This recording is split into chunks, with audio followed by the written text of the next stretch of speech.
சின்ன முருகைய சிங்கார முருகைய சின்ன சின்ன முருகைய சிங்கார முருகைய கொஞ்சி கொஞ்சி தமிழ் பேசும் செந்தில் வடிவேலனவ கொஞ்சி கொஞ்சி தமிழ் பேசும் செந்தில் வடிவேலனவ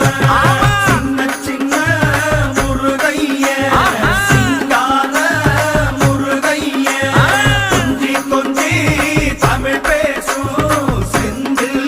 வடிவேலனவ சுப்பிரமணிய சாமி என்பார், கார்த்திகேயன் என்பார், சுவாமிநாதன் என்பார், முக அமுதன் என்பார், பாலசுப்பிரமணியன் என்பார், கருணாகரன் என்பார், கதிர்காம கந்தன் என்பார், கதிர்